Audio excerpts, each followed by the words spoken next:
자, 여기 모의고사 의료견주기 여기 좀 보도록 할게.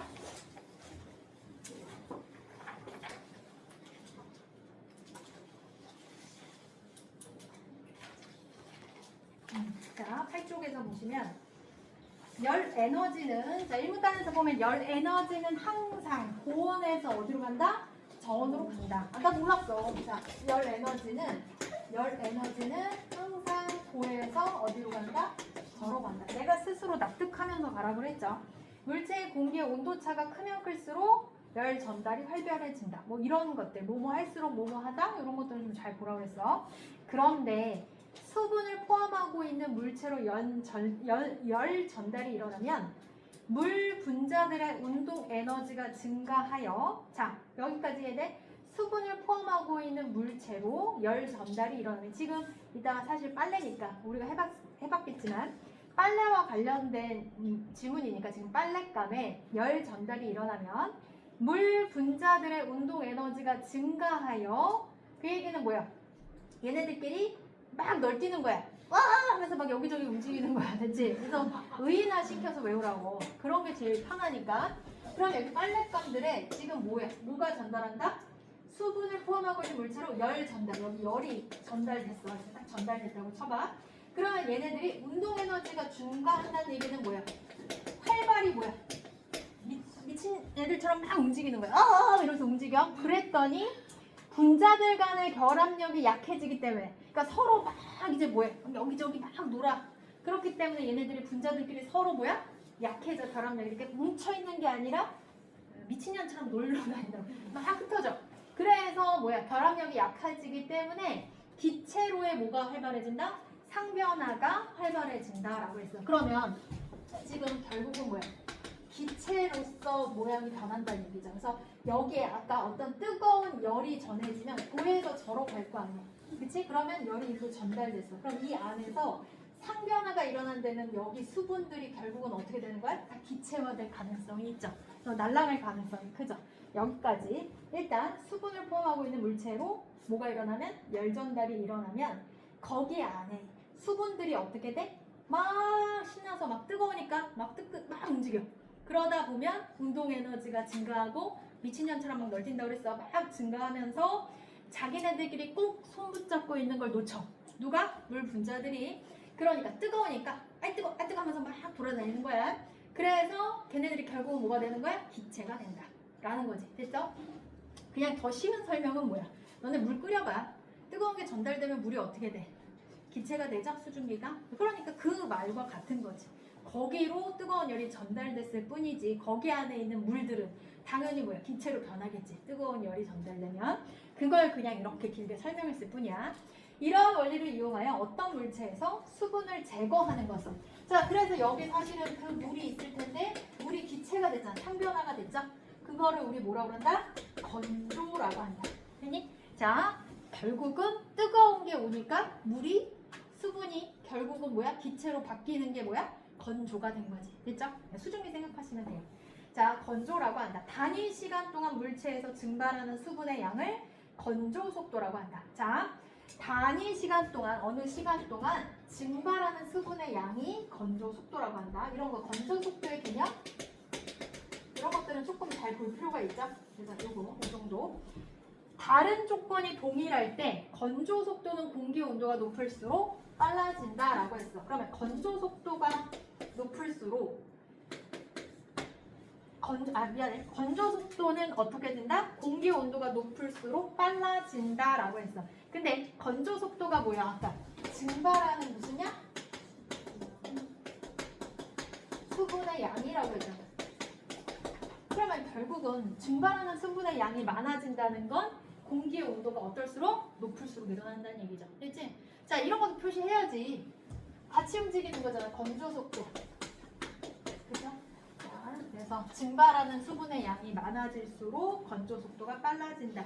그거는 공기의 온도가 높을수록. 같이 다니는 개념이죠?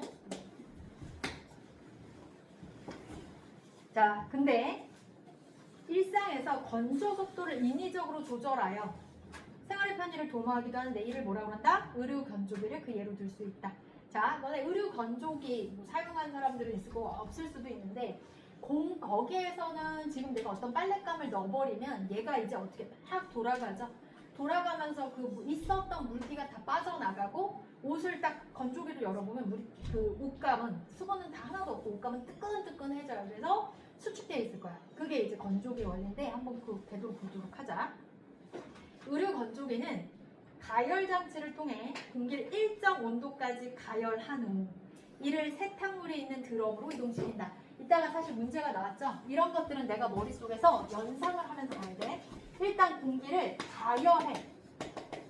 신기해. 가열하는 어떤 그 구간이 있나 봐. 그러니까 우리 집도 건조기가 있는데 내가 어디서 이게 뜨끈뜨끈해지는지 모르겠는데 어떻게 어디에서 가열이 되는지 난 사실 모르겠어요. 근데 가열 장치가 있고 일정 온도까지 가열한 후에 이 뜨거운 공기가 어디야? 세탁물이 있는 드럼으로 이동한다. 그치? 머릿속에서 연상하면서 가라고 했어. 자, 드럼으로 이동하는데 건조가 진행되는 동안 드럼으로 일정한 온도의 뜨거운 공기가 계속 뭐해? 유입되는 거지. 그러면 내 머릿속에서는 지금 뭐야? 뜨거운 공기가 계속 이렇게 유입되는 모습이 그려져야 되는 거지. 이 드럼통 안에는 누구야? 빨랫감이 이렇게 있어요. 빨아야 되는 빨랫감이 있는 거야. 뜨거운 공기가 계속 뭐한다? 유입된다. 일반적으로 세탁물의 온도가 공기의 온도보다 낮으면 자, 세탁물의 온도가 공기의 온도보다 낮으면 자, 요거 그냥 너네가 이런 것들은 화살표를 표시하면 돼. 세탁물의 온도가 공기의 온도보다 낮으면 세탁물로 열 전달이 일어난다. 그건 당연한 거 아니야? 아까 뭐라 했어? 열은 어디서부터 어디로 간다? 고온에서 저온으로 간다라고 했으니까 여기 뜨거운 공기가 당연히 어디로 가겠어? 세탁물로 가겠죠. 그래서 그 열 전달이 일어납니다. 또한 공기의 온도가 높아지면 공기 1세제곱미터당 속의 수증기가 최대로 존재할 수 있는 양이 포화 수증기량이 증가한다. 자, 그러면 계속 할게. 공기의 온도가 높아지면 포화 수증기량. 그 결과 같은 부피 내에 더 많은 수증기를 포함할 수 있어 수분 증발이 촉진된다. 이때는 뭐예요? 수증기가 어떻게 된다? 많은 수증기가 있게 되고 포화 수증기량은 결국은 어떤 의미겠어? 내가 얼마만큼 수증기를 포함할 수 있느냐겠지. 그러니까 내 배가 늘어난다라고 생각하면 돼. 그러면 많이 먹으면 먹을수록 내 포화 음식물 양은 늘어나겠지. 그러니까 결국은 온도가 높아지면 수증기량이 어떻게 된다? 많아진다 라고 해서 수분 증발이 어떻게 된다? 촉진된다 라고 했어. 그럼 수증기가 많아져서 수분이 어떻게 된다?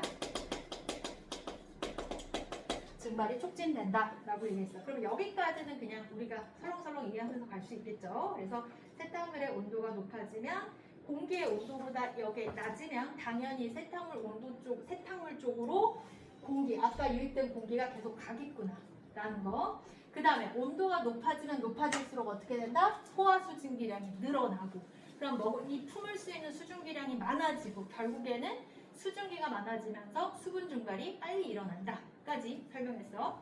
자, 그 다음 세 번째 단락 볼게요. 세 번째 단락에 보면 한편 드럼 내부에서 일어나는 건조 과정은 세탁물의 수분 함량 비율인 함수율. 그럼 함수율이라는 게 뭐야? 수분을 포함하는 거지. 그치? 수분을 포함하는 비율과 건조 속도에 따라 예열 구간, 항률 건조 구간, 감률 건조 구간으로 구분할 수 있다. 먼저 예열 구간은 그러면 여기 뭐 나오겠다는 거? 세 개 나오겠다는 거지. 예열이 뭐야? 미리 뭔가 열을 데친다는 거 아니야? 그 다음에 항률이라는 거는 뭐야? 온도가 뭔가 비슷한 것 같기는 해. 근데 아직 몰라. 그 다음에 감률은 뭔가 줄어드는 거 아니야? 그쵸? 그래서 함수율이나 뭐 이런 것들이 뭔가 줄어드는구나 라고 알 수 있어. 자, 이제 계속 볼게. 예열 구간은 하면 이제 여기서부터 시작점이니까 표시하면서 가야 되겠죠. 자, 예열 구간은 뭐가 시작되는 구간이야? 건조가 시작되는 구간이다. 고온의 공기에 의해 세탁물의 온도가 상승하면 건조 속도가 빨라진다. 됐어? 자, 예열 구간 네모 치고 머릿속에 그림 그려야지. 공기가 어떻게 뜨뜻한 공기가 계속 뭐야? 이쪽으로 들어오겠지? 세탁물 쪽으로 갈 거란 말이지. 자, 그러면 세탁물 온도가 상승하면서 건조 속도가 빨라진다. 이 구간은 건조 과정 초반이므로 세탁물의 뭐가 높다? 함수율이 높다라고 했어. 얘들아, 함수율이 뭐라고 그랬어? 함수율이 당연히 뭐야? 뭔가 높다라는 건 일단 표시는 잘해놔야 되겠지. 물을 얼마나 많이 포함했느냐인데 아직 세탁물이 건조되기 전이니까 세탁감이 어떻게 돼 이제 물이 많으니까 그냥 질척질척 하겠다. 뭐 이런 정도라고 보면 되겠지.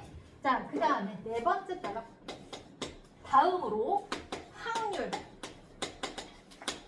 건조 구간이다. 비율이 그냥 그대로다. 항상성을 유지한다 같긴 한데 계속 볼게. 자, 세탁물로 전달된 열 에너지가 수분 증발에 집중적으로 쓰여 뜨거운 공기가 유입되어도 세탁물의 온도가 더 이상 상승하지 않고 일정하게 유지된다라고 했어. 됐어? 자, 여기 세탁물에 여기까지는 함수율이 되게 높다고 그랬고 여기 뜨거운 공기가 계속 이제 유입된다라고 했지. 유입되어도 수분 증발, 열 에너지가 수분을 증발하는데 여기 날아가는데 더 신경 쓰느라고 결국은 세탁물의 온도가 더 이상 상승하지 않고 일정하게 유지된다. 자, 여기에 요거 잘 봐야지. 세탁물의 온도, 공기의 온도 말고 세탁물의 온도가 일정하게 뭐 된다? 유지된다. 계속 뜨거워지는 게 아니라 날아갈 건 날아가는 거야. 됐어? 수분도 날아가고 날아가야 되니까 계속 이제 공기가 들어도 유지된다 라고 했어. 또한 세탁물에 공급되는 열 에너지가 일정하므로 갑자기 여기서 열을 많이 주는 게 아니라 똑같이 자 일정하기 때문에 어떻게 된다? 증발되는 수분의 양도 일정하고 자 열 에너지도 일정하고요. 자 증발되는 수분의 양도 일정하고 이 때문에 드럼에서 빠져나오는 공기 여기서 이제 날아갈 건데 공기 아웃되는 공기의 양도 어떻게 된다? 다 일정하다라고 돼 있어. 그치? 이런 것들은 내가 읽어가면서 표시하면서 하면 되겠죠? 나가면 되겠죠? 이때 드럼에서 빠져나오는 습도도 일정한다. 반면 건조 과정에서는 열 에너지가 소모되어 공기의 온도는 드럼으로 유입될 때보다 드럼에서 빠져나올 때 더 낮아진다. 자, 건조 과정에서 이제 열을 하는 거야. 여기 왔다 갔다 하느라고 결국은 소모가 많이 됐대. 그러니까 예를 들어서 뭐 얘야 100도가 들어왔다 하더라도 여기서 막 움직이고 막 그러면 다 소모됐겠지. 그래서 나갈 때는 결국은 몇 도가 된다? 일단 낮아진다. 그래서 드럼에서 빠져나올 때는 뭐야? 온도가 공기의 온도가 낮아진다.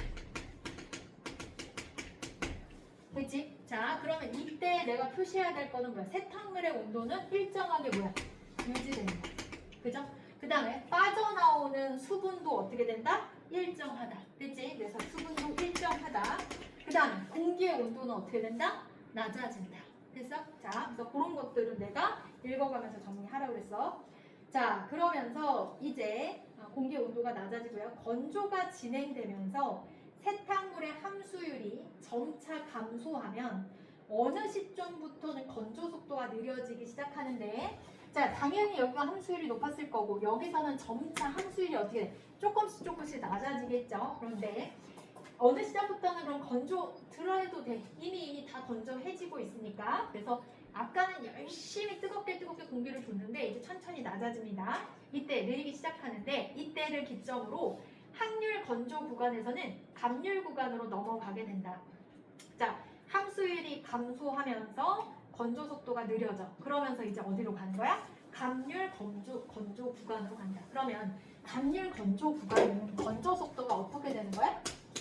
낮아지는구나 라는 걸 알 수 있죠.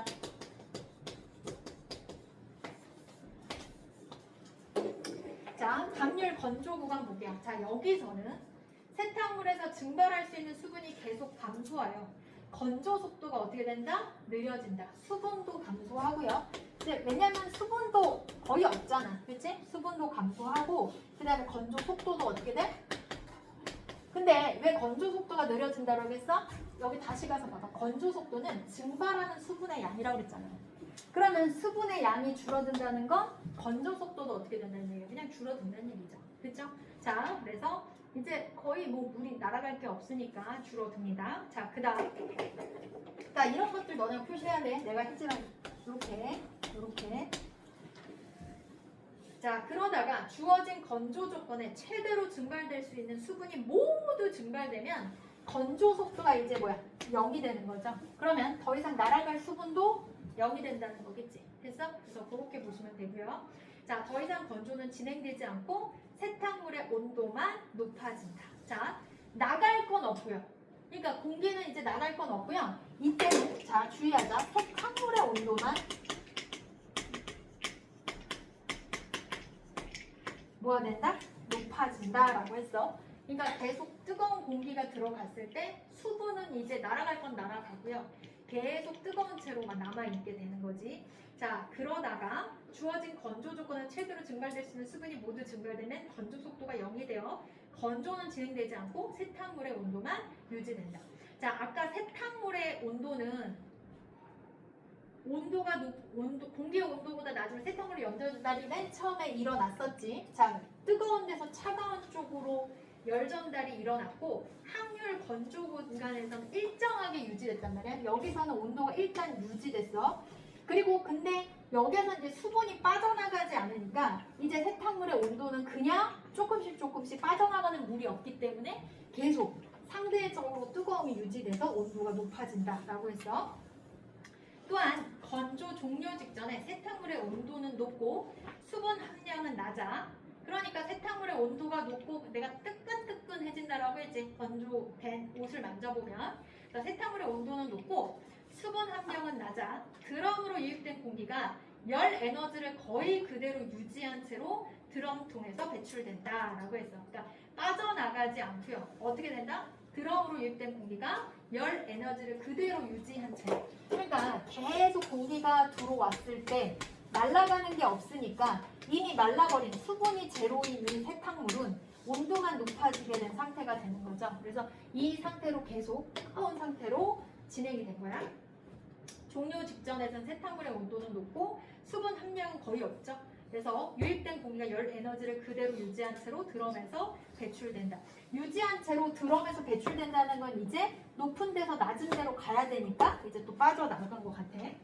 따라서 드럼으로 들어가는 공기와 드러나면서 빠져나오는 공기의 온도차가 줄어든다. 이를 이용하여 건조가 완료되는 시점을 예상하여 건조기 작동을 마치도록 건조기 시스템을 설정할 수 있다. 여섯째 단락. 세탁물에서 증발한 수분은 완전히 사라지는 것이 아니다. 수증기 상태로 존재하기 때문에 이를 건조기 밖으로 배출하는 방식에 따라 의류 건조기를 배기식 건조와 응축식 건조기로 구분할 수 있다. 그래서 여기에 수분에 따라서 이 수분이 남아있는 게 아니라 수증기 형태로 존재한대요. 그래서 그러면 걔네들을 이제 빼줘야 되는데 빼주는 방법이 이렇게 뭐가 있어? 배기식이 있고 그 다음에 뭐가 있어? 응축식이 있는 거죠. 자, 그래서 배기식은 어떻게 된 거야? 배기식은 드럼에서 빠져나온 수증기가 실외로 이어지는 별도의 배기 장치를 통해서 배출된다. 그러니까 배기식은 별도의 뭐가 있는 거야? 장치가 있는 것이다 라고 해서 배기 장치. 그 다음에 응축식은 액체 상태로 바뀌어, 그러니까 후자는 수증기니까 물방울일 거 아니야. 근데 그게 액체로 바뀌어서 물통이나 배수구로 배출되는데 그 과정은 다음과 같다. 그래서 이게 빠져나가는데 과정이 나와 있대요. 일단 드럼에서 빠져나온 습한 공기가 아까 빠져나온 습한 공기라고 해서 열 교환기로 이동하죠. 그래서 뜨거워진 열 교환기로 가면 얘가 뜨거워진 데가 아니라 미안해. 열 교환기로 가면 얘가 차가워지는 습해진 게 냉각되고요. 그러면 수증기가 물로 옹집되는 온도인 이슬점까지 온도가 낮아지면 수증기가 뭘로 돼? 물로 된다. 그러니까 반대로 생각하면 되지. 물을 끓이면 기체가 된단 말이야. 그럼 기체를 시키면 당연히 뭐가 되겠어? 물이 되겠죠. 그래서 그 기체가 차가워지면 결국은 뭐가 되는 거야? 물이 된다.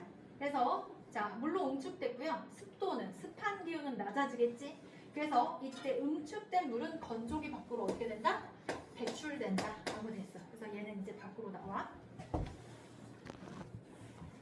자, 밖으로 나옵니다.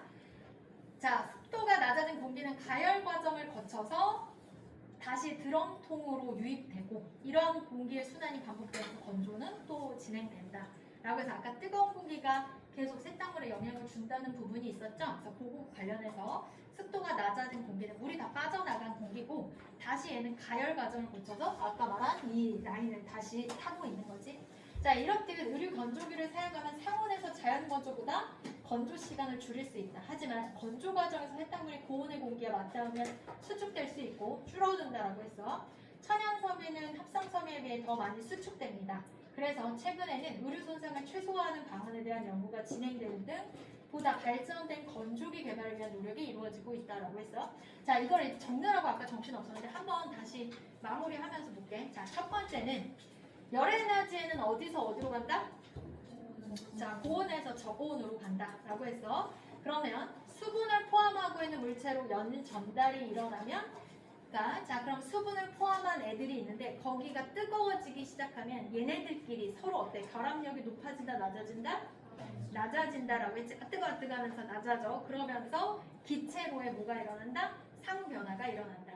그래서 여기 옷감에 있는 물도 결국은 어떻게 되는 거야? 기체로 바꾸는 과정이 들어가는 거죠. 자, 이런 과정을 우리 뭐라고 한다? 건조라고 한다. 그런데 우리 1분단에서 중요한 건 건조 속도는 이꼴 증발하는 수증기 양이다 라고 했어. 그래서 증발하는 수증기 양이 결국은 건조 속도다라고 얘기하면서 다 보면 다른 조건이 동일할 때 건조 속도는 즉 증발하는 수증기 양은 공기의 온도가 어떨수록 높아진다? 현지야, 다른 조건이 동일할 때 건조 속도 즉 증발하는 수증기의 양은 수분의 양은 공기의 속도가 높을 때 높아질까? 아니면 공기의 온도가 낮아질 때 높아질까? 높을 때 높아지겠죠. 자, 그래서 의료건조기에 대해서 이제 얘기를 하겠다라고 했어. 자, 두 번째 단락 봐봐. 의료건조기는 가열 장치를 통해 공기를 일정 온도까지 가열한 후, 그쵸? 가열을 해. 뜨겁게 가열한 후에 세탁물이 있는 드럼통으로 계속 뭘 보낸다? 공기를 보낸다. 내 머릿속에서 공기가 보내지는 모습이 그려지죠. 건조가 진행되는 동안 드럼통으로 일정한 온도의 뜨거운 공기가 계속 유입되죠? 그러면 공기의 온도가, 세탁물의 온도가 어때? 원래 공기의 온도보다 높아서 낮았어. 야, 뜨거운 공기가 더 뜨거웠을 거고 세탁물은 차가운 물에 담궈져 있으니까 온도가 어떻게 되겠어? 낮았겠지. 그러니까 세탁물의 온도가 공기의 온도보다 낮았기 때문에 어디로 열 전달이 일어나? 어디로? 세탁물로 열 전달이 일어난다 라는 거지. 됐어? 자, 뜨거운 공기는 세탁물로 가는 거야. 걔를 데필 거야. 자, 공기의 온도가 높아지면 포화 수증기량 어떻게 된다고 했어? 포화 많아진다라고 했지. 그래서 수증기량이 많아지면서 수증기를 포함할 수 있는 그 공간, 같은 부피 내에서 더 많은 수증기를 포함할 수 있게 되면서 수분 증발이 어떻게 된다? 촉진은 된다라고 했어. 많으면 많을수록, 넓으면 넓을수록 수분이 어때? 잘 올라간다. 왜? 포함해 줄 수 있으니까, 담을 수 있으니까 다리 뻗는 거야. 그래서 수증기들이 계속 뭐한다? 올라간다 라고 얘기했어. 자, 세 번째 단락. 한편 드럼 내부의 건조감은 여러 가지 수분 함량 비율, 함수율과 속도에 따라서 예열 구간, 항률 건조 구간, 담률 건조 구간으로 구분할 수 있다. 자, 예열 구간은 건조가 뭐하는 구간이다? 시작되는 구간이다. 그리고 세탁물의 온도가 상승하겠지. 그러면 온도가 상승한다는 얘기는 증발하는 수증기의 양도 많아져 안 많아져? 많아지겠지. 그럼 건조 속도가 빨라져 느려져? 빨라지겠죠. 됐지? 그래서 건조 속도는 증발하는 수증기 양이다 라는 걸 계속 연상하면서 가야 돼. 자, 이 구간은 건조 과정 초반이므로 함수율이 높다 낮다? 가장 높다 라고 했죠. 됐어? 네 번째, 항률 건조 구간에서 볼게요. 자, 얘는 뜨거운 공기가 계속 유입돼도 온도가 더 이상 상승하지 않고 어떻게 된다?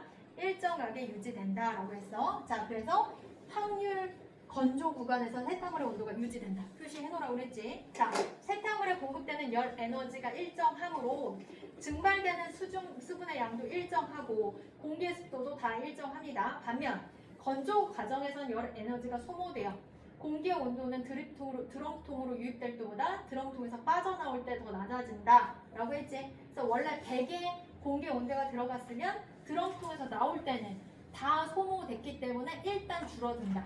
됐어? 자, 그러면 함수율은 점차 어떻게 된다? 감소되는 게 맞겠지? 감소하는 시간부터 건조 속도는 당연히 느려질 테지? 그러면 그 느려지는 구간부터 무슨 구간이다? 감률 건조 구간으로 바뀐다 라고 했어. 자, 감률 건조 구간으로 가볼게요. 자, 여기에서는 수분에 계속 어때? 증발할 수 있는 게 많겠어 적겠어? 아까보다는 물이 적기 때문에 수분을 감소하는 애들도 적을 거고 건조 속도는 증발하는 수분의 양이 적다면 결국 건조 속도도 어떻게 돼? 느려지겠죠. 됐지? 자, 그러다가 수분 증발이 모두 끝나면 0이 되죠. 건조는 진행되지 않고 세탁물의 뭐만 높아진다? 온도만 높아진다. 공기는 유입되기 때문에. 또한 건조 정렬 직전에 세탁물의 온도는 높고 수분 함량이 낮아 드럼으로 유입된 공기가 열 에너지를 거의 그대로 유지한 채로 드럼통에서 뭐한다? 배출된다. 그러니까 여기서는 뭔가 소모된 게 없어. 그냥 바로 어떻게 돼? 내려간다라고 했죠. 따라서 드럼으로 들어간 공기가 드럼에서 빠져나오는 공기 온도차가 어떻다? 줄어든다라고 했어. 그러니까 아까 공기는 여기에서는 어떻게 됐어?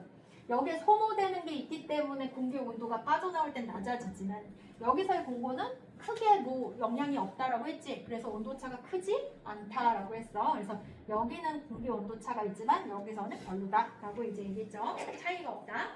자, 이를 이용하면 건조가 완료되는 시점을 예상하여 건조기 작동을 마치도록 건조기 시스템을 설정할 수 있다. 됐죠? 자, 그래서 여기는 이걸 안 썼구나. 공기는 온도는 그냥 그대로. 요것만 생각하면 되겠죠? 자, 세탁물의 온도는 유지되고 공기 온도는 이제 빠져나갈 때 낮아지고 이제 세탁물의 온도는 이제 아까에 비해서는 어떻게 된다? 올라가고 공기 온도는 그대로 된 거. 됐지? 요거를 좀 기억하면 될 것 같아. 그래서 마지막에 보면은 어떻게 돼? 얘를 이제 수분을 빼줘야 되겠죠? 그래서 어떻게 한다? 배기식 건조기와 응축식 건조기 방식이 있는데 자, 배기식은 배기 장치를 이용해서 빼는 거고요. 후자는 수증기를 다시 뭐로 만들어서 액체 상태로 만드는 것이다. 그래서 액체 상태를 만들려면 이게 끓어져야 돼? 아니면 냉각이 돼야 돼? 냉각이 돼야 되겠죠. 그래서 냉각의 과정을 거쳐서 물로 해서 뺀다. 그래서 너희가 건조기 돌릴 때 혹시 집에서 봤는지는 모르겠지만 우리 집은 그거예요. 물이에요. 그래서 그거 빼가지고 물을 다 부어서 결국은 냉각 과정이 있었기 때문에 물로 아웃되는 거죠. 그래서 건조기를 좀 본 사람들은 익숙하게 좀 이해가 되긴 할 거야. 자, 여기서는 특징들 잘 기억하면서 볼게요. 22번 적절하지 않은 거 찾는 거지. 세탁물의 건조 속도를 조절하기 위해 드럼 내에서 공기를 가열하여 세탁물을 건조시키게끔. 맞을까 틀릴까? 이 문단을 보시면 알겠지만 이 문단 첫 번째 줄 보세요. 공기를 일정 온도까지 가열한 후에 이걸 드럼으로 이동시킨다지 뜨겁게 한 후에 이동시킨다. 근데 뜨겁게 한 후에 이동시키는 거지. 그 밑줄 쳐놓고 봐. 22번이 잘 안 보이는 사람은 두 번째 단락에 일정 온도까지 가열한 후 그 가열한 걸 드럼으로 이동시킨다. 보여? 근데 1분단은 1번 선지는 드럼 안에서 가열한다라고 했으니까 그죠? 뜨겁게 만든 후에 보내는 거랑 이 안에서 가열시키는 다른 설명이죠. 자, 2번 세탁물 건조에 필요한 시간은 상온에서 자연건조 시간보다 줄이는 편의를 제공한다. 그치? 건조기에서 해보면 알겠지? 훨씬 빠르죠? 자, 3번 동일한 조건으로 건조를 진행하더라도 의류 소재에 따라 의류 수축 정도가 달라질 수 있다. 7번째 천연섬유 관련해서 얘네는 더 많이 수축된다라고 나왔죠. 4번 열 전달 원리를 활용하기 위해 건조 과정 동안 일정한 온도의 공기를 드럼으로 계속 유입시킨다 라고 했죠. 그러면서 공기는 당연히 빠져나오는데 확률 건조 기간에서는 어떻게 돼? 그동안 어떤 식으로 소모됐으니까 낮아지고 얘는 더 이상 영향이 없으니까 그대로 빠져나온다 라고 했지. 그래서 공기의 온도도 얘기했었어. 자, 일정하게 계속 공기가 전해진다. 맞죠? 자, 5번 드럼으로 유입되는 공기와 드럼에서 배출되는 공기의 온도 차에 따라 작동 종료 여부가 결정될 수 있게끔. 아까 뭐라고 했어? 들어오는 것과 나가는 것이 차이가 없으면 거의 종료된다. 종료한 거나 마찬가지다 라고 이제 얘기했죠. 자, 23번 기억과 니은에 대한 설명으로 적절하지 않은 것은. 너네 이거 다음 시간에 테스트 할 거야. 이거 모의고사도 테스트해요. 자, 기억과 니은에 대한 설명으로 적절하지 않은 것은 기억이 배기식이고 니은이 응축식이죠. 자, 한번 볼까? 기억은 니은과 달리 수증기를 실외로 배출하는 별도의 배기장치 필요하다. 맞죠? 2번 기억은 니은과 달리 세탁물에 있던 수분의 상변화를 거쳐서 기체 상태로 바뀐 후 드럼에서 빠져나온다. 지금 뭐야? 얘는 이 수분들은 지금 뭐야? 수분이 수증기 상태로 존재하게 되는데 수분이 이미 뭐야? 다 수증기 상태로 상변화를 한 상태지. 그렇기 때문에 모두가 되는 거지. 달리라고 하면 안 돼. 달리 X 쳐놔야 되겠죠? 자, 3번. 니은은 기업과 달리 공기가 열 보완기를 거치며 공기의 온도와 습도가 모두 낮아진다. 그쵸? 기업과 달리 공기의 열 교환기를 거치면서 공기의 온도와 습도가 얘는 이제 뭐가 되는 거야? 액체가 돼버린 거죠. 그치? 액체가 된 거니까 온도와 습도가 낮아진 거죠. 자, 그 다음에 4번에 니은은 기업과 달리 작동 과정에서 수증기를 물로 응축시켜 물통이나 배수기를 통해서 배출시킨다. 맞죠? 요거 있는 선지였고 5번 니은은 기업과 달리 드럼에서 빠져나온 공기가 가열 과정을 거쳐서 다시 드럼통으로 유입되는 과정을 거친다 안 거친다? 거친다 라고 이제 얘기했어. 자, 거기는 다 본문에 그대로 있는 거야. 그래서 냉각되고 그러면 공기의 온도도 낮아지는 거고 물로 응축됐기 때문에 습도도 낮아진다. 뭐 이런 말 다 위에 설명 있었어. 자, 그 다음에 24번 가의 이유를 추론한 내용으로 가장 적절한 것은 가가 뭐야?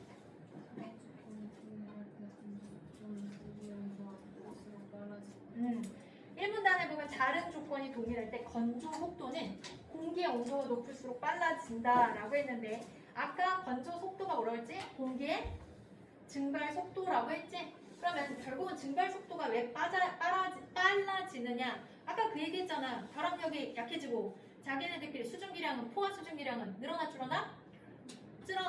줄어들지 않고 늘어난다라고 했지? 그러니까 신나면서 다 수증기로 변환할 수 있었던 거야. 그러니까 답은 몇 번이다? 5번이죠. 그걸 설명한 거니까.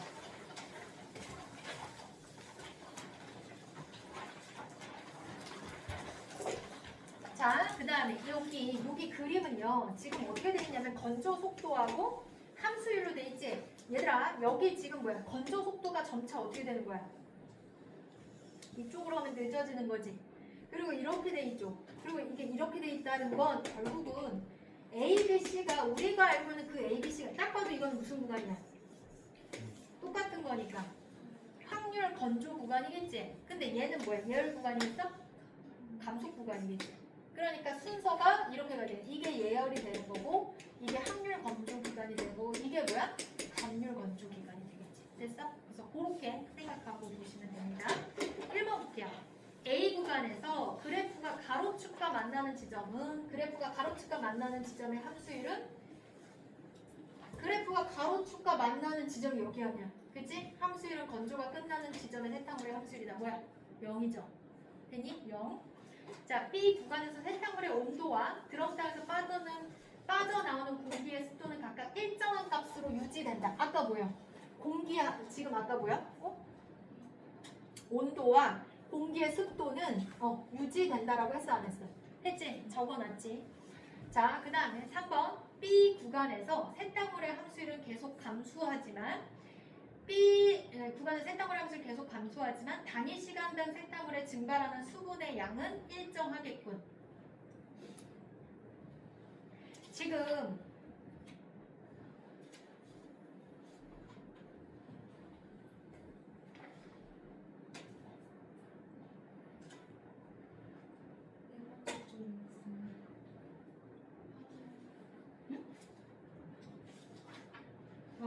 네 번째 줄에 보면 세탕물에 공급되는 에너지가 일정하므로 증발되는 수분의 양도 어떻게 돼? 일정하겠군이라고 나와있죠. 됐어? 자, 그 다음에 B 구간에서 세탕물의 함수율은 계속 감소하지만 단위 시간당 세탕물에서 증발하는 수분의 양이 일정하겠군.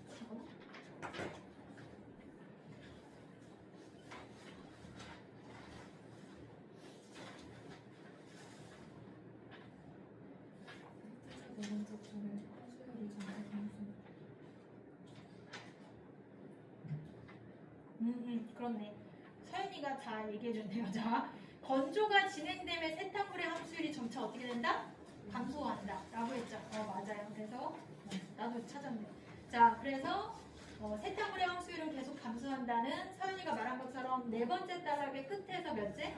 네 번째 줄에 있고 그 다음에 단위 시간당 세탕물에서 증발하는 수증기의 양은 일정하겠다라는 건 네 번째 단락에 하나, 둘, 셋, 넷, 네 번째 줄에 있고 둘 다 앞뒤 네 번째 줄에 있어요. 됐죠?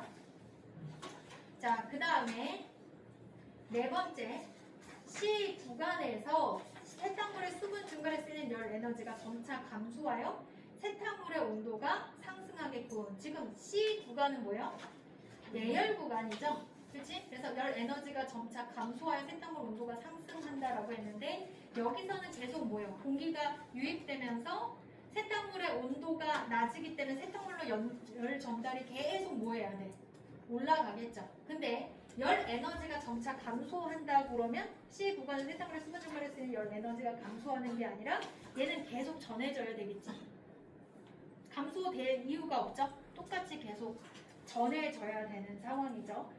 자, 그 다음에 5번. 각 구간에서 세탁물의 평균 온도는 A 구간이 가장 높고 C 구간이 가장 낮을 수밖에 없는 건 아까 얘기한 거지?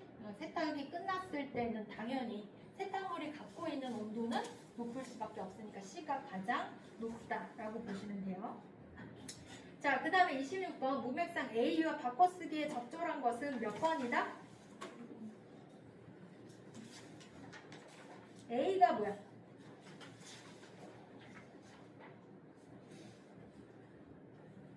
왜 내 눈에 A가 넘어가게 된다?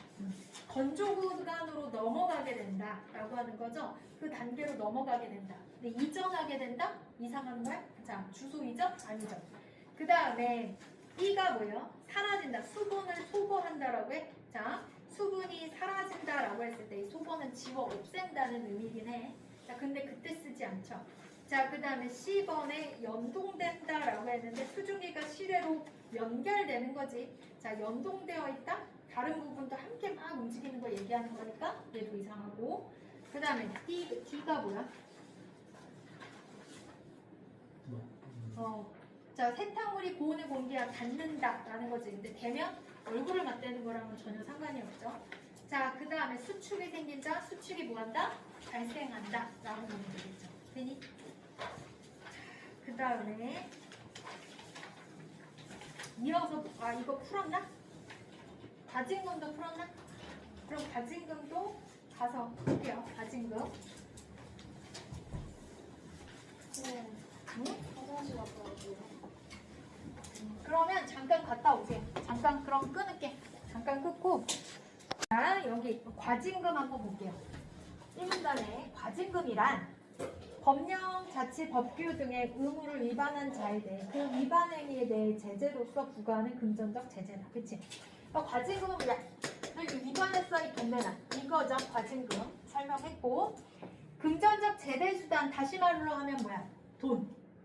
돈이 얽힌 문제라는 점에서 과징금은 형벌로서의 금전적 제재인 벌금과 유사하지만, 자, 형벌로서의 벌금과 유사하대요. 그럼 양가 형벌의 느낌이 있다는 얘기지. 형벌이니까 벌금이지.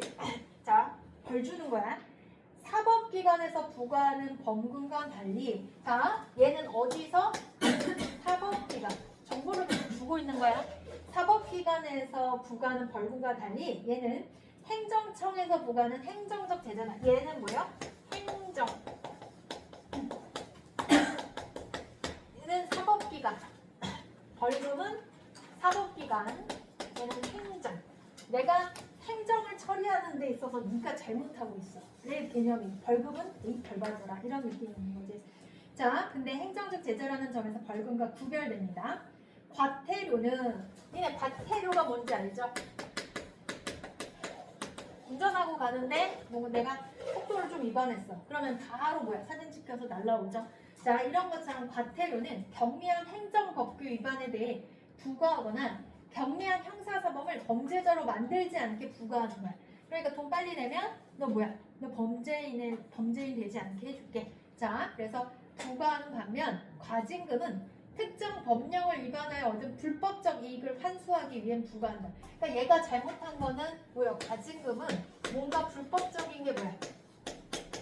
있다는 거지. 너가 불법적으로 뭘 잘못했으니까 벌 받아라야. 자, 불법적 이익이 있을 거고 그거에 대한 환수 목적이에요. 그러니까 너가 잘못해서 불법으로 100만 원을 뭔가 이득을 취했다면 그거에 대해서 내가 가져가는 거지. 자, 또한 경미한 형사 사법에게 부과하는 과태료의 경우. 과태료는 아까 뭐야? 경미한 거야. 조금 잠깐 위반하고 막 그런 거야. 자, 그러니까 그게 위반하라는 게 뭐 참 이런 거 살려라. 그래서 위반한 과태료의 경우 자 어디였어요? 행정청에서 우선 부과한 후에 최종적으로 사법기관의 재판을 받는 과정을 거치며 자 얘는 뭐야? 맨 처음에는 행정청에서 부과하고 사법기관의 제재를 받는 과정을 거치고요. 자 그래서 형벌을 제시하는 측면이 있으므로 과태료의 부과 대상을 형벌의 부과 대상으로 하지 않는 것을 원칙으로 한다라고 했어요. 그래서 얘는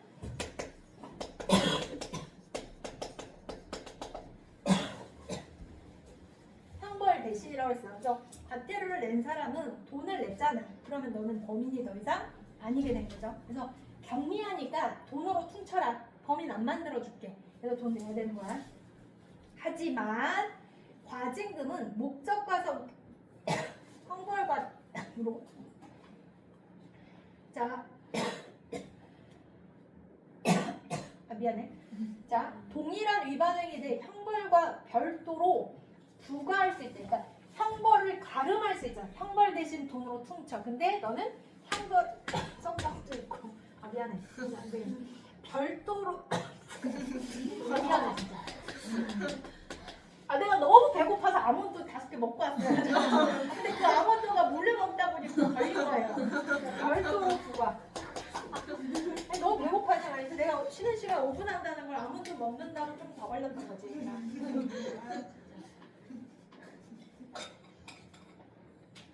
선생님 원래 아몬드를 그 두유에 넣어가지고 거기에 적셔서 먹거든. 근데 오늘따라 그 두유를 안 가져왔어요. 생 아몬드를 5개를 야, 그 가루가 목에 걸린 거야.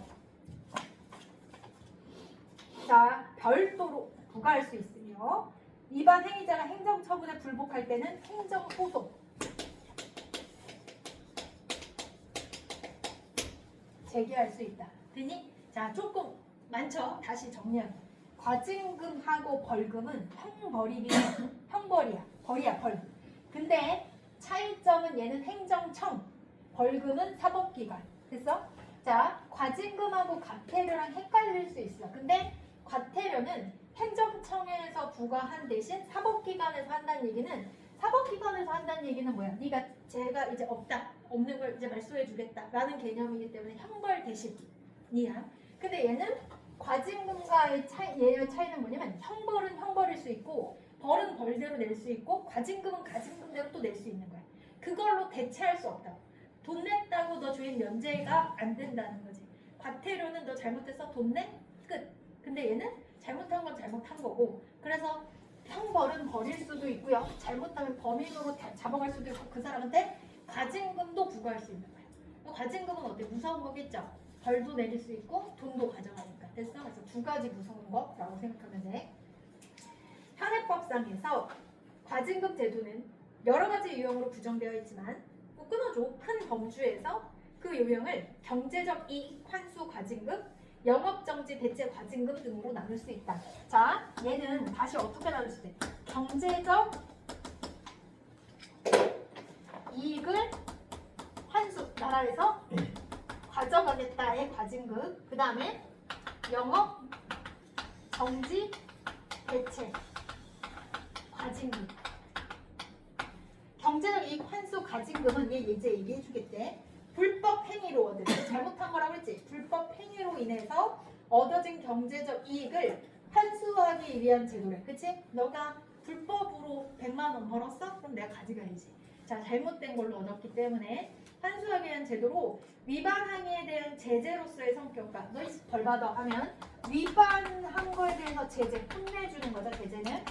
그 다음에 부당 또는 불법적 이익을 환수하거나 박탈한다는 경제적인 성격도 있다. 이해되지? 잘못했으니까 벌받아 들어와. 그래서 내가 돈으로 가져간다. 그다음 경제적인 특징도 다 갖고 있다는 얘기야. 하지만 전자의 성격은 모든 제재 처분이 가진 공통점이고, 그렇지 않아? 위반하는 걸 제재하는 건 다 모든 벌을 주는 데 있어서 당연한 거 아니야? 그래서 뭐 데려갈 수도 있고 손을 묶을 수도 있고 그러니까 그건 다 있는데 후자의 본래적인 특징은 얘로 가깝다. 얘는 너 잘못했어 혼내주는 건 모든 벌에 다 들어가. 근데 얘는 돈이라는 점에서 다른 거랑 좀 차이가 있다는 거죠. 그래서 이게 전자가 되고 후자가 되니까. 자, 그래서 모든 제재 처분이 가진 건 당연히 있는 거고 후자의 성격에 본래적인 특징이 있어. 자, 이런 측면에서 이 유형을 본래적 의미의 과징금이라고 한다는 얘를 본래적 의미의 과징금. 이 유형의 과징금은 불법적 이익의 환수를 목적으로 한 기존의 몰수 추정 제도가 복잡한 형사 절차로 인해 집행 과정에 어려움이 많다는 점을 고려하여 환수 절차의 효율성을 높이기 위해 도입되었다. 자, 그 다음에 두 번째, 영업 정지 처분. 자, 영업 정지 처분을 먼저 얘기했어. 너는 잠깐만. 영업 정지에 대해서 먼저 얘기할게. 자, 영업 정지 처분은 영업의 전부 또 일부를 정지하는. 그래, 너 하지 마. 나는 행정 처분이다. 그래서 학원 같은 경우도 뭐야? 밤 10시 이후에 하면 어떻게 된다? 그게 뭐 3번 이상 걸리면 문 닫아라. 그게 영업 정지지. 말 그대로 정지야. 그런데 행정청은 영업 허가 등의 수익적 행정 행위를 집행한 후에 영업 정지라는 강력한 제재 수단을 통해 행정상의 의무를 위반한 영업자를 관리하고 제재할 수 있다. 근데 이제 그래 잘못했어? 그러면 너 하지 마. 라고 이제 더 이상 돈 벌지 마. 라고 정지를 할 수 있는데 하지만부터 잘 봐. 영업 정지로 인해 공공의 편익이 감소할 수가 있어. 의료, 복지 분야 등 공공의 편익에 중대한 영향을 미치는 영업에 한해 공익적 관점에서 영업은 계속하게 하고 의무 위반에 따른 영업정지 처분을 가름한다는 뜻을 알면 돼. 다른 것으로 대신하는 거야. 그게 가름인데 대신하는 영업정지 대체 과징금이 도입되었다. 아, 그러면 이해돼? 영업정지 대체하고요. 영업정지를 안 하는 대신 돈 많이 내란 얘기지. 그치? 그래서 근데 그러면 뭐에다가 그렇게 해야 되는 거야? 의료 분야, 복지 분야. 됐어? 그러니까 이게 정말 실제는 모르겠지만 이걸 예를 이해하기 쉽게 생각을 한다면 병원이 있는데 지금 잘못했어. 그래서 거기서 불법적으로 뭔가를 많이 했어. 잘못된 뭐 리베이트 때문에 막 여러 가지 얽혀 있고 막 그래서 그러니까 환자를 죽이거나 한 건 아니고 여러 가지 잘못됐어. 그랬을 때 내가 뭐야? 나라에서 영업 정지를 내리고 싶은데 그러면 여기 환자들 어떻게? 안 되겠지. 그러니까 환자들이 있는 한 정지를 시킬 수가 없겠죠. 그러면 어떻게 해야 돼? 그걸 대신한 대신 야 돈으로 내놔라가 되는 거지. 학원 같은 경우는 영업 정지해도 상관없잖아 사실상. 다른 학원 가면 되잖아. 그러니까 다 해도 되지만 병원이라던가 다른 어떤 복지 서비스 분야는 위험할 수 있단 말이야. 이걸 정지해버리면 안 되겠죠. 그래서 그런 경우는 영업을 어떻게 해? 대체 과징금이니까 대체했다는 얘기는 영업은 계속 하게끔 하는 거야. 그 대신 뭐 하는 거야? 돈은 내는 거야. 대신 뭐 많이 내겠지. 자, 그래서 과징금이 도입되었다. 이 유형의 과징금은 본래적 의미의 과징금의 성격도 띠고 있지만, 그죠? 아까 경제적 돈을 빼내가는 거니까 띠고 있지만 영업정지 처분을 즉 대신하여 과징금을 부과했다는 점에서 당연히 뭐야? 변형된 과징금이다. 그래서 변형되었다. 자, 얘는 우리 뭐라 그래? 변형된 의미이기도 하다. 물론 이 성격도 있고 다 있지만 변형된 의미이기도 하다. 이 유형에서는 행정 집행 과정에서 행정처분이 결정되기 전에 위반 행위자가 의견을 제출할 수 있지만, 그러니까 예를 들어서 우리 학원이 만약에 걸렸다고 쳐봐.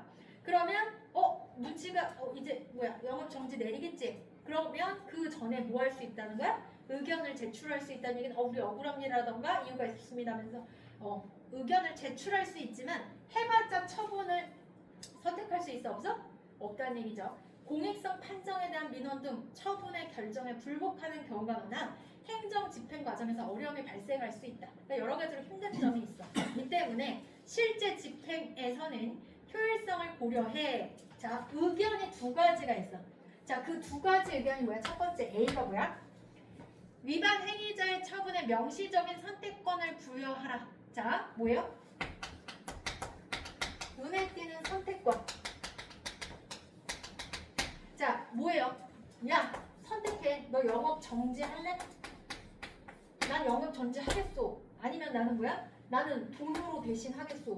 이런 식으로 명시적인 선택권을 주는 거지. 됐어? 이렇게. 왜냐면 여러 가지 막 헷갈려. 막 사람들이 난리가 나고 막 그래서. 자, B번 그리고 B는 뭐야? 공익적 성격이 적은 영업이 처분받은 영업 정지에 대해서도 과징금을 도입해야 된다라는 거지. 자, 그러니까 공익적 성격이 적은 이 사람도 뭐 할래? 과징금을 뭐 해야 된다? 도입해야 된다. 그러니까 공익적 성격이 적으면 당연히 뭐 했겠어? 영업 정지를 했겠지. 됐어? 그런데 그렇지 영업 정지는 누구만 했었으니까 공익적 성격이 적은 집단만 했었을 테니까 그 회사만 했을 테니까 그러면 어떻게 돼?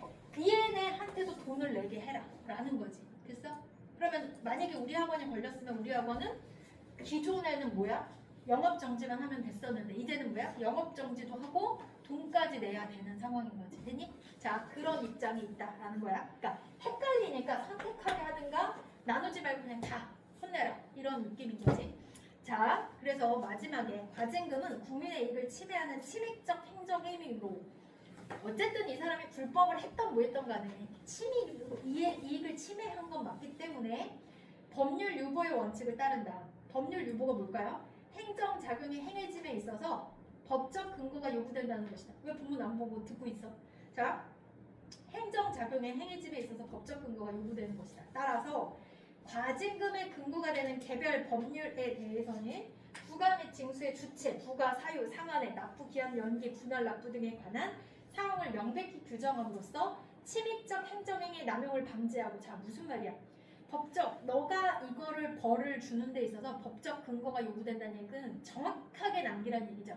너가 뭘 잘못했고 어느 정도 돈을 내야 되고 이런 것들을 명확히 해야 내가 결국은 이거를 받아들이는 사람 입장에서도 납득할 수 있을 거 아니야. 그치? 그리고 정확하게 해야 남용이 사라지는 거겠죠. 그래서 과징금의 일괄 납부하는 것도 원칙으로 하지만 일괄 납부 시 자금 사정이 현저한 어려움이 예상되는 경우 등에 한해서는 납부 기한 연기나 분할 납부도 허용하고 있어요. 자, 과징금 납부 의무자가 기한 연기나 분할 납부를 하려 할 때는 납부 기한 10일 전까지 문서를 행정청에 제청해야 된다라는 거지. 자, 그래서 나는 이거 봐주세요. 나는 이렇게 하겠습니다. 제청해야 된대요. 과징금 제도는 이러한 법률 요구의 원칙을 통해 집행 과정에서 국민의 권익이 과도하게 침해되는 것을 방지하고 있다. 범인이라고 하더라도 일단 뭐 해줘야 된다는 거야? 보류해줘야 되는 거지. 이 사람에 대해서 어느 정도 남용이 방지될 수 있도록 일단 일괄 납부가 안 될 경우에는 기한 연기나 분할 납부 할 수 있게 해줘야 되는 거고 법적 근거에 대해서 정확하게 납득할 수 있게 해줘야 된다는 거지. 되니? 자, 본인이 다시 집에 가서 읽어. 알겠지? 이거는 내가 안다고 하는 게 중요한 게 아니라 본인이 본인 눈으로 다시 읽어보는 게 제일 중요해. 또 풀어보는 사람은 알겠지만 한 번 볼 때 다르고 두 번 볼 때 다르고 세 번 볼 때 다르거든. 그래서 기출은 계속 보는 거야. 자, 다시 정리를 할게. 과징금에 대해서 아까 얘기했죠? 과징금은 형벌의 일종이고 근데 벌금하고는 좀 다르다라고 했고 그 다음에 이제 과태료하고도 다르다. 과태료는 형벌 대신 가름하는 거지만 얘는 형벌로도 되고 그 다음에 다른 벌칙으로도 다 별도로도 부과될 수 있다라고 했어. 자, 그 다음에 얘는 이제 경제적 이익 환수 유형과 영업 정지 대책 과징금 이렇게 두 가지로 나눌 수 있고요. 아, 잠깐만. 맞아. 나눌 수 있고, 자, 얘는 당연히 위반을 제재하는 의미도 있지만 경제적 성격도 강하다. 근데 사실상 이거는 모든 제재할 때 다 들어가는 거기 때문에 얘가 갖고 있는 특징은 이거다라고 이제 얘기했죠. 자, 이게 바로 이제 과징금의 본래적 의미다라고 했고, 영업정지 대책 과징금은 뭐냐? 얘가 이제 일을 잘못했을 때, 이거는 이제 어떤 영업을 하는 곳이겠지. 그러니까 이거는 뭐 영업하고는 상관없을 수도 그 사람이 개인적으로 잘못하는 거라면 얘는 영업정지 같은 경우는 뭔가 아까 말한 것처럼 학원이라던가 뭐 병원을 운영하는 데 있어서 그 사람이 잘못해서 그러면 스톱하게 하는 거지. 근데 그게 맞긴 하지만 사실상 그거에 대해서 의료나 복지 같은 경우는 그걸 뭐 해줘야 돼? 계속 운영해줘야 되기 때문에 그거를 정지 안 하는 대신 과징금을 부과하는 방법이 있다라는 거야. 자, 그 다음에 얘 같은 경우는 이제 번영된 방법이라고 볼 수 있는데 일단 이거에 대해서 효율성 제기에 문제를 하고 있기 때문에 일단 선택하게 영업 정지를 하게 하는지 아니면 대체물로 돈을 낼 수 있는지 선택을 하게 하던가 아니면 아까 공인적 성격이 적은 사람들은 영업 정지잖아 무조건. 근데 이 사람들은 또 어떻게 과징금을 다 도입해야 된다 일괄적으로 그렇게 보는 입장이 있다는 거야. 여러 가지 막 사람들이 뭐 막 싸우고 그러니까. 자, 34번 A에서 알 수 있는 내용으로 가장 적절한 것은 A가 아까 그 얘기한 거죠. 자, 행정청은 동일한 위반에 대해 벌금과 과징금을 모두 부과할 수 있다.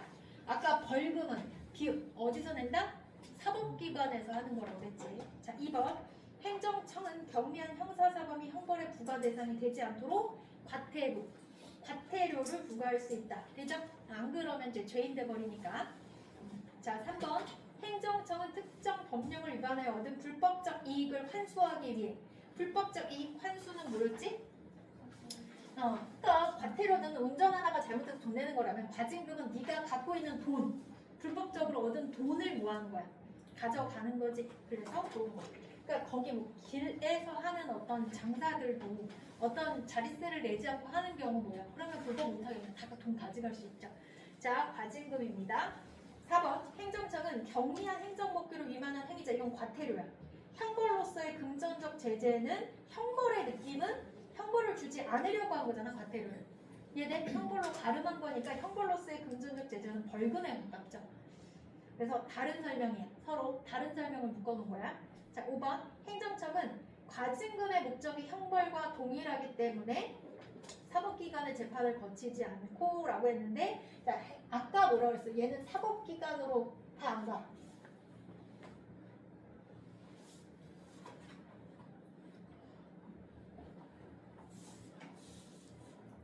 자, 특정 얘는 과징금은 봐봐.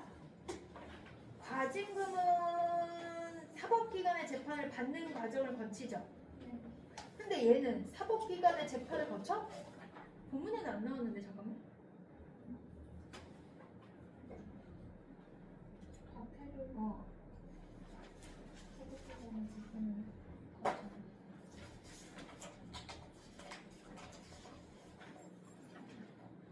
일단 과징금의 목적이 형벌과 동일한 것도 잘못됐죠. 그리고 사법기관의 재판을 거친다라고 말한 게 누구야? 과태료죠. 그치? 그래서 일단 이 정보는 찾을 수 없죠. 자, 그 다음에 35번 윗글에 대한 이해로 적절하지 않은 것은 변형된 과징금은 행정청의 수익적 행정행위에 대한 사후관리 수단으로 볼 수 있다. 자, 변형된 과징금은 행정청의 수익적 행정행위에 대한 사후관리의 수단으로 볼 수 있다. 아까 세 번째 문단에 있었지. 변형된 과징금.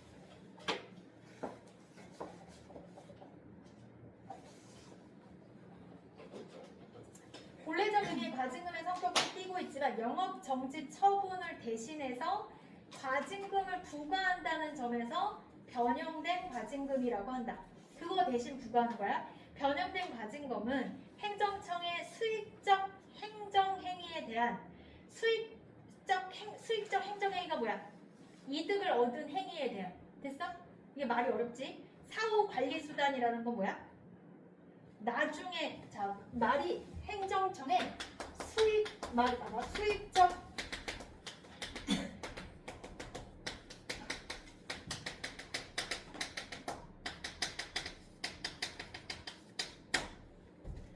아까 과징금은 위반 행위에 대한 제재로서 부과하는 금전적 제재다. 말 너무 어렵겠는데? 변형된 과징금은 행정청의 수익적 행위에 대한 사후 관리 수단으로 볼 수 있다. 수익적 행위는 뭐야? 수익적 행위는 돈을 벌어들였다는 뜻이 아니야. 그치? 자, 돈을 벌어들인 행위에 대한 사후. 그래서 어떻게 한 거야? 걔가 그 전에 얘가 막은 게 아니라 일이 일어난 후에 막은 거지.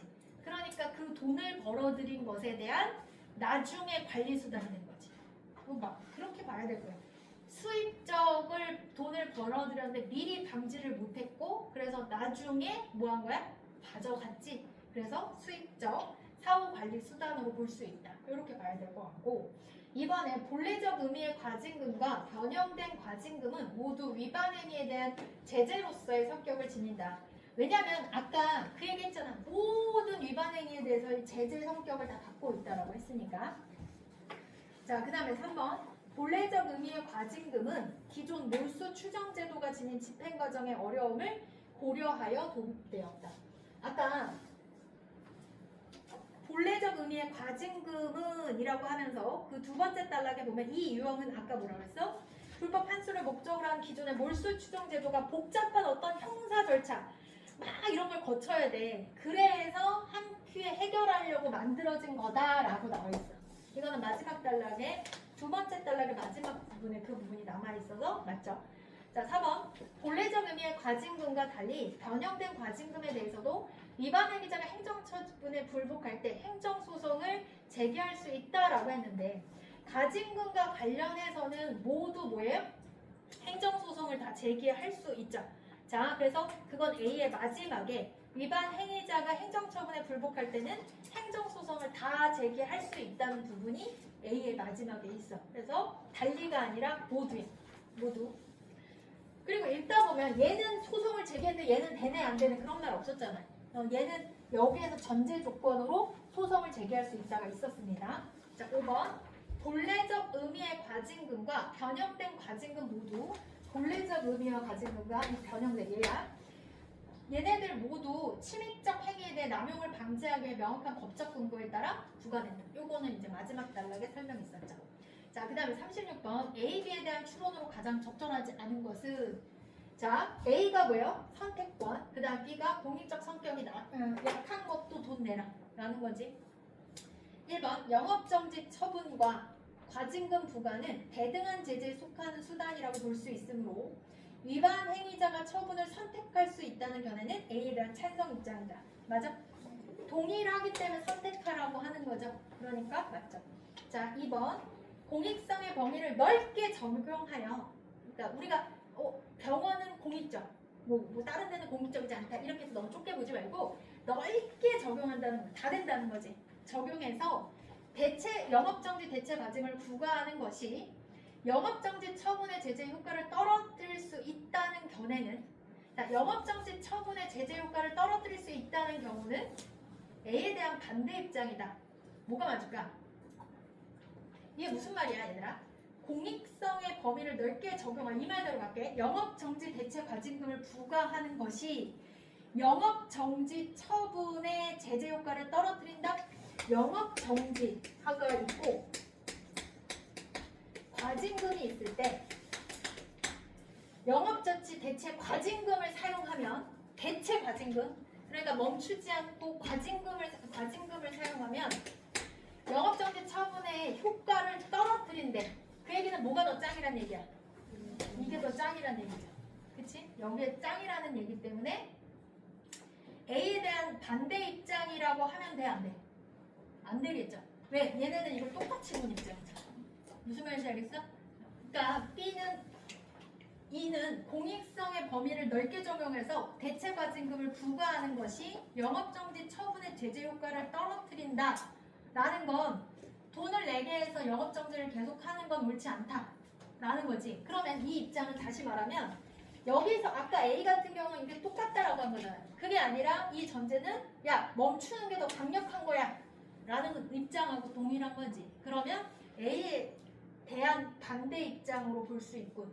맞는 거 아니야?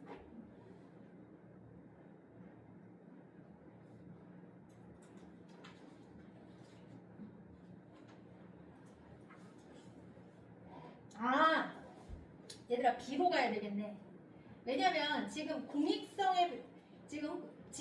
공익성의 범위를 넓게 적용하여 지금 B가 뭐야?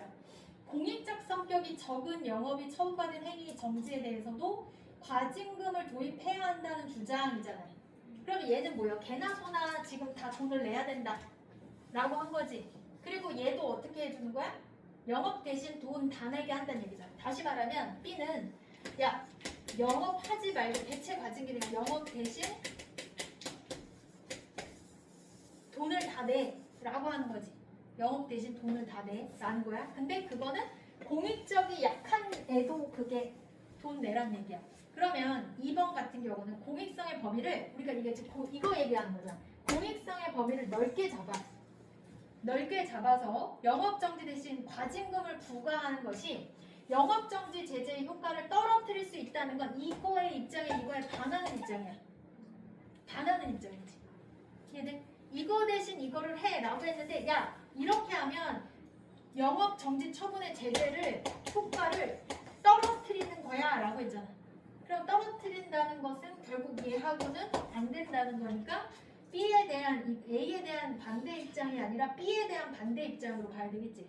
왜냐면 얘가 지금 공익정이 어쩌고저쩌고 이걸 언급했으니까 이걸 가져와서 B에 대한 반대라고 해줘야 되겠죠. 자, 그 다음에 3번 영업정지 처분을 과징금으로 대체하는 근거가 되는 공익성에 대한 평가가 구체적인 수치로 정량화될 수 없음을 고려한 견해는 B에 대한 찬성 입장이다. 왜냐면 영업정지 처분의 과징금으로 대체하자라고 했는데 그 공익성에 대한 평가가 그냥 어느 게 공익적이고 어느 게 공익적이지 않은지 판단할 수 있어 없어? 사실 그거는 우리가 병원은 중요하다라고 말로만 할 수 있는 거지 실제 이게 뭐 수치로 나온 게 아니지. 그러니까 사실 이거를 너가 판단할 게 아니야. 그렇기 때문에 개나 소나 일단은 돈을 내게 하자라는 입장이기 때문에 B의 입장에 찬성이야 반대야? 찬성이 돼야 되는 거지. 자, 그래서 3번도 맞고. 자, 그 다음에 4번 공익성이 약한 영업 분야의 영업정지 대체 과징금을 확대하여 처분하면 위법 행위를 조장할 수 있다. 그 얘기는 뭐야? 영업정지 대체 과징금을 확대하여 처분한다면 위법 행위를 조정할 수 없다는 건 뭐야? 위법 행위를 조장할 수 있다는 건 뭐야? 돈으로 퉁친다는 거지. 그러면 이게 요 공익성이 약한 것도 뭐 할 수 있다는 얘기야? 돈으로 퉁치면 된다는 거잖아. 그러면 결국은 뭐예요? B에 대해서 야 그러면 돈으로 퉁칠 거 아니야.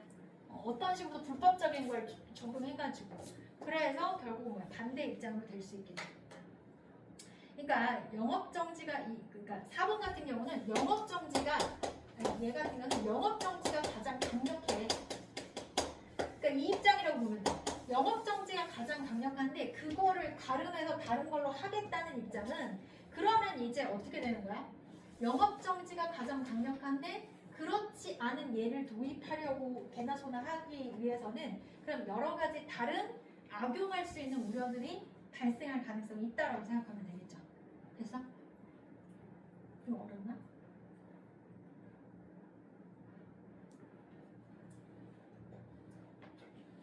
자, 한번 집에서 다시 봐봐. 다음 시간 다시 또 설명할게요. 시험 보면서. 5번 행정처분 결정에 불복한 위반 행위자가 행정소송을 진행했을 때 행정처분의 효율성이 떨어진다을 고려한 견해는 A, B에 대한 찬성 입장으로 볼 수 있다. 효율성이 떨어지기 때문에 이렇게 하자라고 했으니까 이렇게 볼 수 있겠죠. 자, 그 다음에 37번에 적절하지 않은 것은 A 약국은 약사가 아닌 사람의 약품을 판매하다가 적발되어 행정청으로부터 영업정지 처분 1개월을 사전 통지받게 되었다. 하지만 손해를 우려한 영업자는 영업정지 처분을 과징금으로 대체해달라는 민원을 제기했어. 이에 행정청에서는 영업정지 처분을 가름하여 그러니까 그래 영업정지 안 하는 대신 1억 원 이하의 과징금을 부과할 수 있다는 약사법의 규정을 근거로 총 매출을 기준으로 900만 원의 과징금을 산정하여 통지를 받은 날로부터 60일 이내에 납부하라고 처분했죠. 하지만 영업자는 경영 악화를 위해 과징금을 일괄 납부하면 힘들다면서 분할 납부를 희망하고 있다라고 했어. 자, 1번 1억 원은 영업자의 위반 행위에 대해 부과할 수 있는 과징금의 상한액으로 볼 수 있다. 1억 원 이하라고 했으니까 그죠? 그 이상으로 되면 안 되겠죠? 이상이 아니라 초과하면 안 되겠죠? 그래서 맞습니다. 2번 영업자가 과징금을 분할 납부하기 위해서는 통지를 받은 날부터 50일 이내에 분할 납부를 행정청에 신청해야 되겠군 이라고 했는데 네 번째 단락에 보면 납부기한 10일 전까지죠. 근데 얘가 지금 60일 이내에 납부하라고 그랬으니까 10일 전인 50일에 말할 수 있는 거니까 맞는 거고. 자, 3번 행정청에서는 영업자의 민원을 수용하여 경영 악화에 따른 경제적 손해를 근거로 900만 원의 과징금을 한 게 아니라 얘가 그게 힘들어서 봐준 게 아니라 약사법을 근거로 900만 원을 낸 거기 때문에 이건 봐준 게 아니야. 그래서 3번이 잘못됐고 4번 행정청이 약사법의 규정을 근거로 과징금을 부과한 것은 영업자의 불법적 이익을 환수하려는 행정행위. 이건 아까 있었으니까 맞죠? 5번. 행정청이 영업정지 처분을 과징금으로 가름한 이유는 약국의 영역이 공공의 뭐에 부합하는 행위다? 편익에 미치는 영향을 고려했기 때문이다. 라고 보면 되겠죠. 됐어?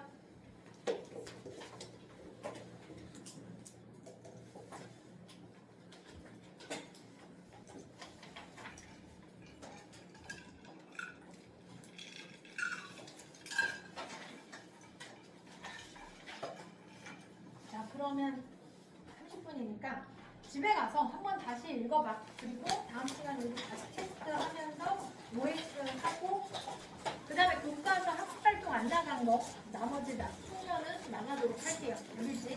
여기까지 일단.